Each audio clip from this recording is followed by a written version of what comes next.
Hey guys, welcome back. This is Gary at A3 Customs. Today we want to talk about this 66 Ford truck that we've been working on. Kern's been doing a phenomenal job. We've been working on this thing for a little while. We've got the frame done, got the cab painted, got the bed painted. It's over there. We're going to relocate the gas tank. Got a few things knocked out on the truck previously. We have not shot a video about this truck. We've seen some pictures, but not a video. And we want to take y'all behind the scenes now on this truck and moving forward, trying to get you to see everything and every part of what we're doing to the truck. So, like I said, the frame was already done. It's already been painted. Front end's ready to go back on the truck. It's already painted. But man, look at these pulleys right here, Kern, man. This Chaps kit, they're awesome. How hard are them things to put on? Not very. Chaps has made it very easy for us, and they've worked with us a lot when we've had any issues to provide any support that we need. But so far, we haven't really needed them much. They all go on and they all fit, and it's been a good journey with them. I just talked to Rob this morning over there. I ordered another kit today for a small block Chevrolet we're going to be doing in the near future. And then this is where Kern's going to shine. The Aces kit.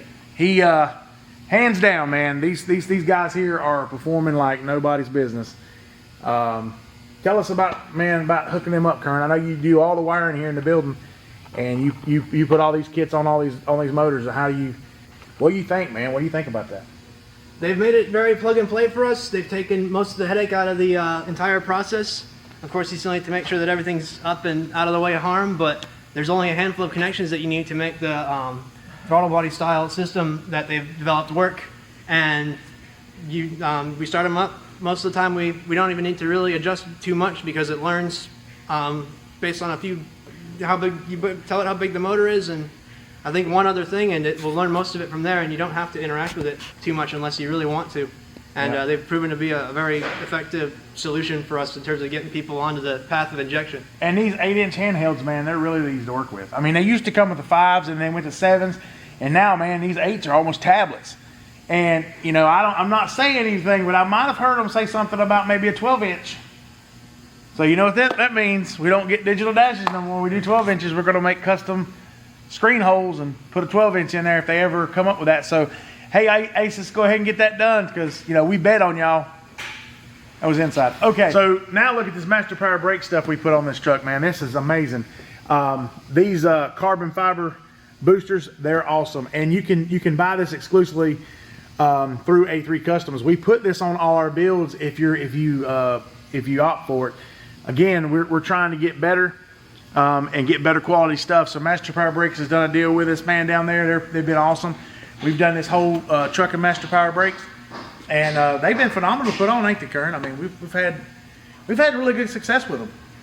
Yeah, they come with everything. They even come with shims, so you can get the spacing exactly right, and braided hoses and AN fittings. Yeah, I mean it's a no-brainer. And then, like I said, you can adapt it to AN. That's what I like about it too. Yeah, and then this one right here has, you know, drop spindles on it. It's got king pins and everything. It's pretty nice. I mean, it's a pretty nice kit. Of course, this truck's been lowered. I think 5 inches, 4.5, 5 inches, something like that. Yeah, that's been lowered. Right. So it's going to be on the ground. Not terribly on the ground, not like a airbag system, but it's going to be down there, and it's going to really look good. We're trying to work right now on getting the transmission in. And then we're going to come back here with the gas tank. I'm going to show you a trick back here. We've actually upgraded and got rid of the behind the gas tank, behind the cab, because that's a dangerous thing. And most guys that build cars know, they know about that. But this gas tank, you know, it's an aftermarket conversion for these trucks. They're for F100s. You can buy them. You can also get them for Chevrolets. We do them in both. Anything that's rear, you know, mounted behind the cab, we do. But this right here is pretty much a plug and play. I will tell you one thing: you do have to cut these brackets. You didn't have to cut anything else off other than this bracket, right?